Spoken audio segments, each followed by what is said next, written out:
Okay, hope. Thank you very much. Hello. I have a short PowerPoint presentation. I hope it will be helpful for you. The topic of my presentation is the problem of unity and disunity of science, Kant versus Kuhn. And here's the structure.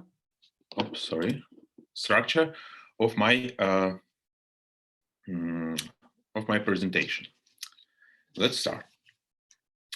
The problem of unity and unification is of great importance in the philosophy of science. The idea of unity in the history of science and at the moment is an essential methodological tool that allows science to develop, to set new hypotheses and new goals. In contemporary science, unity is an indicator of scientific character. The idea of unity always includes the creation of a conceptual model, a standard to which the scientific community should strive. The concept of unity demands the completion of the available scientific material to a comprehensive and systematic state. Although systems can take different forms and replace each other regularly. The scientific organization of knowledge is always a dynamic process due to the permanent development and expansion of knowledge. The combination of two differently directed ways, integration and differentiation, generates this dynamic. The regular emergence and separation of new scientific disciplines and their autonomy on the one hand, the intention of interdisciplinary integrations and the ultimate tendency to create a unified science of nature on the other hand, are the processes that lead to an approximation of distancing from the ideal of unified science. The problem of the unity of science includes a whole range of tasks. The search for fundamental entities on which our knowledge is based, for example, categories, forms, etc. The possibility of creating a unified scientific image of the world. Attempts to compare and build a relationship between one or another scientific theory. The search for a single methodological principle of scientific character as a whole, or classification of sciences, etc. In my presentation, I will understand the problem of unity mainly in terms of the question whether or not there are overarching elements or grounds within science and scientificity in general that would allow to talk about the entire diversity of science, the whole history of science, and all scientific disciplines as a single whole. The problem of the unity of knowledge was subjected to reflection throughout the history of philosophy. The search for primary elements, attempts to organize rational experience into a single harmonious image, enlightenment's encyclopedism, creation of classification, creation of scientific image of the world, discussion about reductionism and anti-reductionism, discussion about the unity of science and its total unavailability, and so on. Kant's philosophy played a crucial role in the discourse on the problem of unity of science. His doctrine of internal and external systematicity, technical and architectonic unity, in many respects formed the basis for the possibility of creating a unified scientific image of the world in general. It is believed that it was Kant who gave a philosophical meaning to the concept intuition of the world, Weltanschauung, and he established the idea of the unity of science as an intellectual ideal. After Kant, the conception of the unity of science has had various transformations. The doctrines of the Wiener Circle philosophers, Rudolf Carnap and Otto Neurath, became one of the brightest realizations of the idea of the unity of science. They tried to prove the possibility of identifying identifying a single unified language of science based on the language of physics and mathematics. Along with the conception that tried to demonstrate the unity of science, there have been also anti-reductionistic conceptions that defended pluralism and fundamental impossibility of unifying science. Such ideas are presented, for example, in the works of Thomas Kuhn and Paul Feyerabend. In this tradition, I will only consider Kuhn. In my presentation, I contrast and compare Kant's position on the problem of unity and disunity of science with Kuhn's point of view. I have defined four groups of questions that can be used to compare the philosophers' ideas. These problems mainly form the philosophical and scientific understanding of the problem of the unity of science. First question, what is meant by unity or disunity of science? Second, why should science be united or, on the contrary, should not? Third, if one assumes the fundamental unity of science, how is the formation of new sciences possible? And vice versa, if one assumes the fundamental disunity of science, then how is the integration of old sciences or old knowledge possible? And fourth, what is the role of philosophy in developing and proving the unity of disunity of science? I will outline the main thesis of considered doctrines and their position regarding my list of questions. The comparison of the position will allow us to understand the place of the Kantian view on the unity of science in contrast to Kuhn, and to trace the possible continuity between Kant's and Kuhn's ideas. First part, Kant's doctrine of systematic unity. The doctrine of systematicity is concentrated mainly in chapter 3, the architectonic of pure reason, the transcendental doctrine of method of the first critique. There are also important mentions in the introduction to metaphysical foundation of natural science. Okay, the first question: what is meant by unity of science? According to Kant, the main criterion for the scientific character of knowledge is systematicity. Ordinary cognition becomes a science only through systematic unity. The system is a unity of diverse knowledge, united by one idea. The idea is a concept of reason that gives a unity its form. To be systematic means to be according to this unity. Unity implies that each element of the system is organically included in this system. Systematicity is possible only if there is an end based on the idea of reason. The end creates a unity that allows, quote, the absence of any part to be noticed in our knowledge of the rest, and there can be no contingent addition or undetermined magnitude of perfection, end of quote.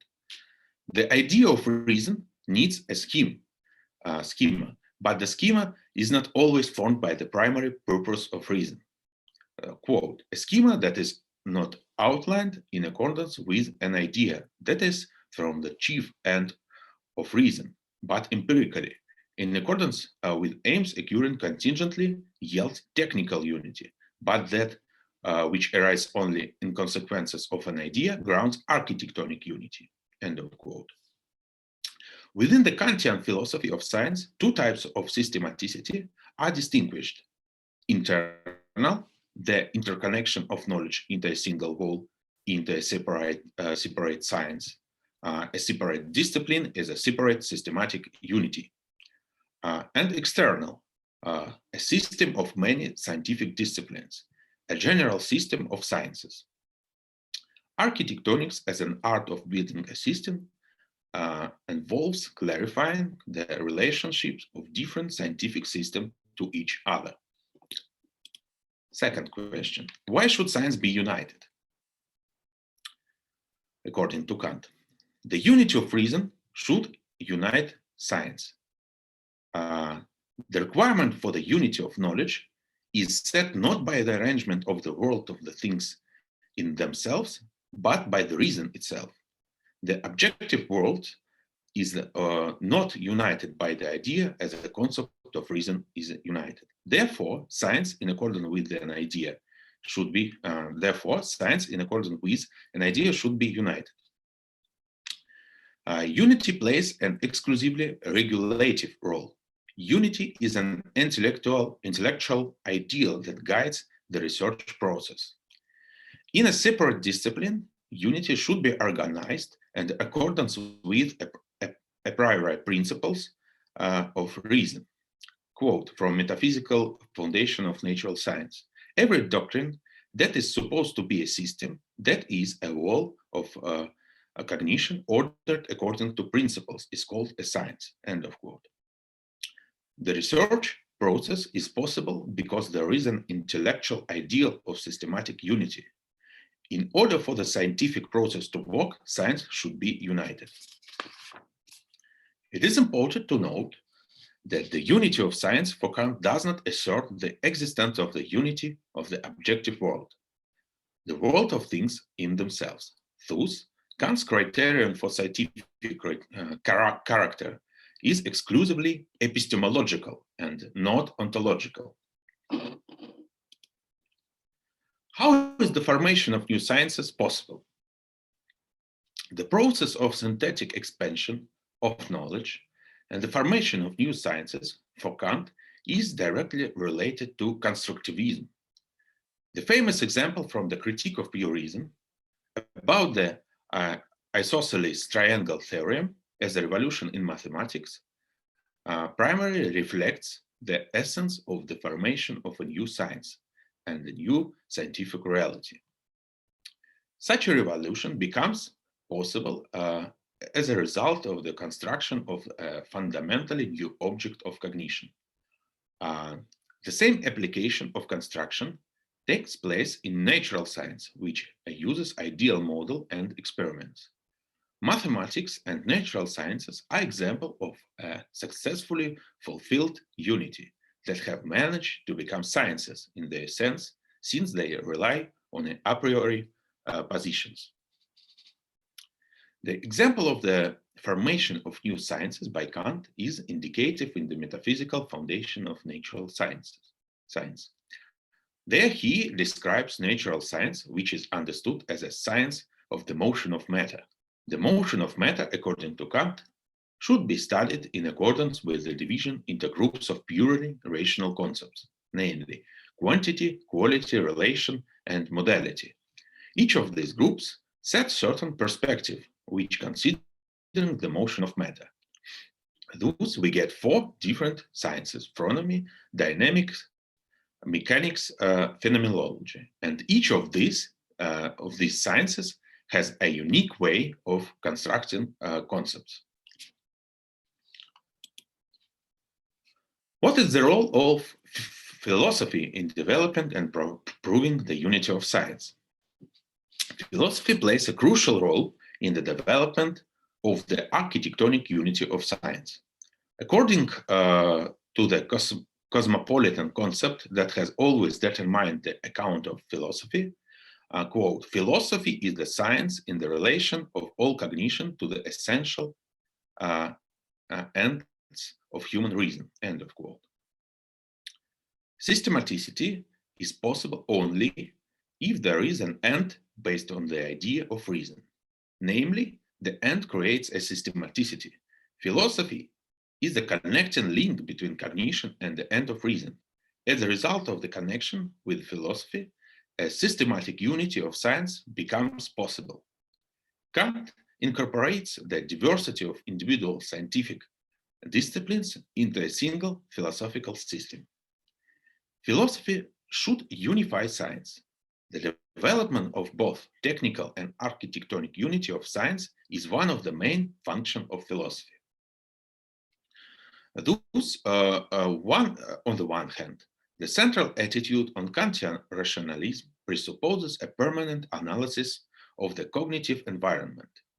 On the other hand, the architectonic unity of science implies certain completeness and visibility of boundaries, which in a sense puts a limit on the possible activity of the cognizing subject. How then is architectonic unity possible if we are constantly confronted with the formation of new scientific realities? After all, human knowledge is continually expanding, and the result of this expansion is the formation of new sciences. In Kant, one can find the possibility of overcoming this difficulty.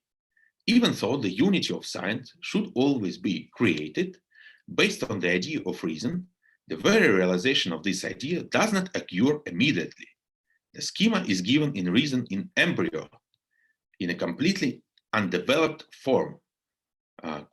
Quote, for the founder and even his most recent successors often fumble around with the idea that they have not even made distinct to themselves, and that therefore cannot determine the special content, that the articulation, systematic unity, and boundaries of the science. End of quote. It so happens that the formation of new scientific realities and the creation of an architectonic unity requires a stage associated with the technical unity and empirical goals and ends. Architectonically sketching the outlines of science becomes possible only after the technical collection of knowledge related to this future science. It turns out that the idea of reason is revealed through the pursuit of empirical ends. Second part, Kuhn's pluralistic conception of science.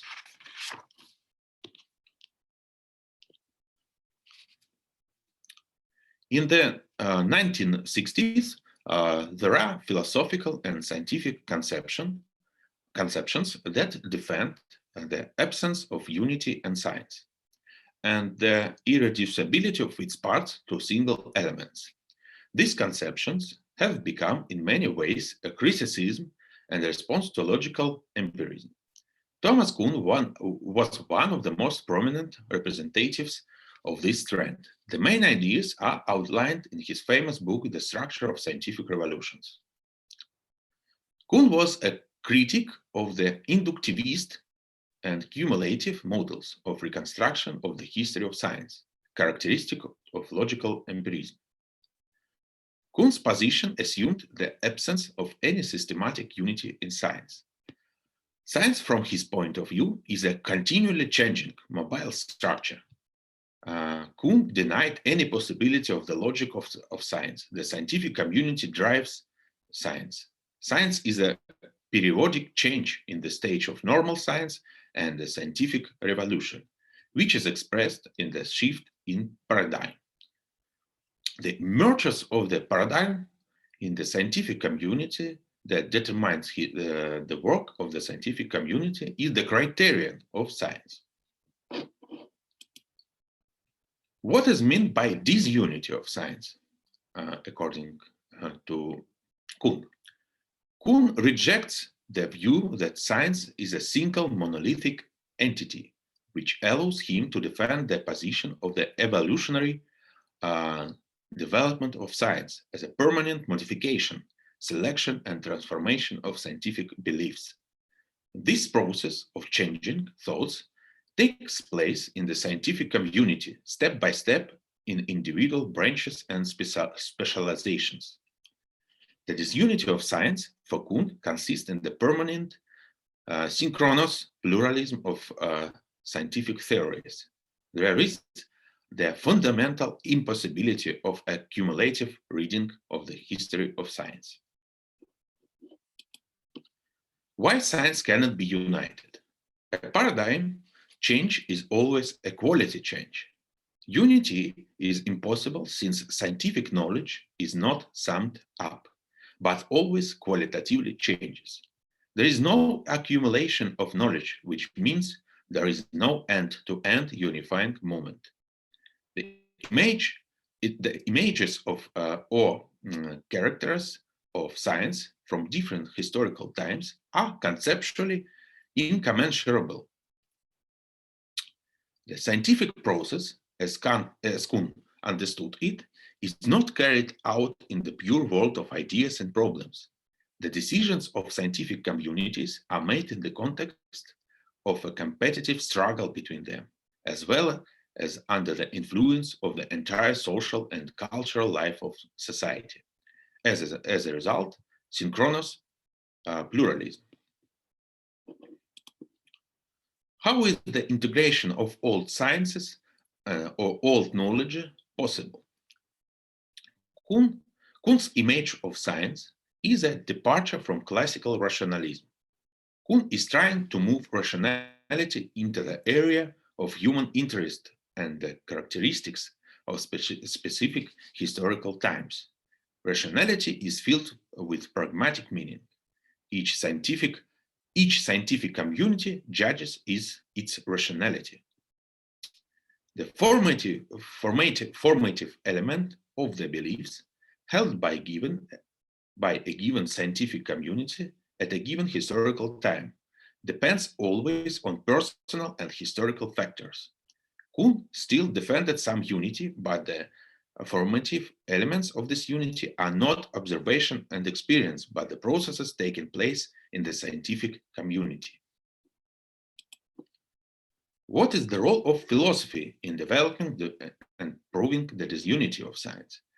Directly known, philosophy plays a positive role only in times of scientific crisis.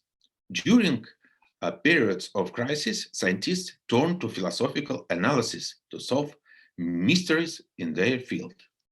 Scientists in general do not have to and do not want to be philosophers. Normal science keeps a respectful distance from philosophy. Only in times of crisis do scientists turn to philosophy.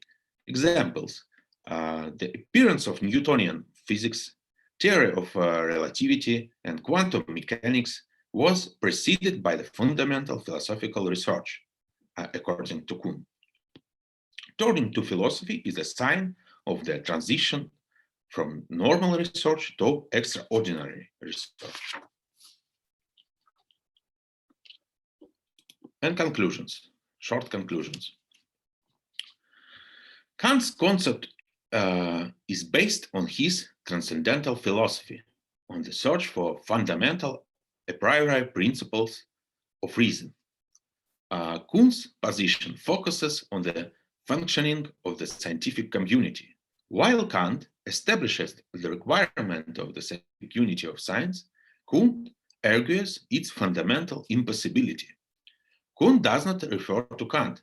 It seems that their positions are fundamentally different and not comparable. However, it is important to pay attention to some moments that bring the two positions closer together. First, Kuhn's concept of paradigm. The paradigm anyway must be some unity, and science in the normal period should also be a certain unity, should achieve certain stability. The scientific revolution, understood by Kuhn as a qualitative change of paradigm, is substantively quite close to the Kantian account of scientific revolutions. For example, Kant's Copernican turn is just such a qualitative paradigm change. The fundamental difference to Kuhn is that approval of this paradigm takes place in the scientific community and the discovery itself. It also due to gradual processes taking place in the scientific community. Kuhn's scientific revolution is an exceptional situation in which professional prescriptions change. For Kuhn, science has an unsystematic structure of different specializations. However, all scientific communities in one way or another strive for their beliefs being built according to 5 characteristics: accuracy, simplicity, consistency, scope, fertility. These 5 criteria are characterizing what is scientific in correlation with Kant's idea about systematicity. Behind them lies the Kantian demand for the scientific and systematic characters. Thus, Kant's anti-reductionist conception do not, these Kuhn's anti-reductionist conceptions do not at all exclude elements of rationalism in the Kantian sense. Although Kuhn argued for unsystematic character of science, some systematic structure is demanded by the scientific community, which carries this feature of accuracy, simplicity, consistency, scope, fertility. This leads to an establishment of something systematic, although temporary. This leads to an establishment of something systematic, also temporary. Scientific beliefs must be formalized into a certain unity, a paradigm, which is a prescription for scientific practice. Also, the processes occurring in the scientific community at any time are, according to Kuhn, a formative moment in science, and therefore can be considered as a moment of the unity of science. The life of the scientific community is what permeates all scientific knowledge and unites it. Kuhn, it seems to me, saves these systematic moments, but more accurately and in detail describes the process of transformation of science, the revolution and evolution of knowledge, emphasizing the role of the scientific community. The principle, something is insofar scientific as it makes up a unity, is working for Kuhn too. If Kuhn's paradigm is considered as a unity, then it plays an essential regulatory role in science as Kant's conception of unity. Thank you for your attention.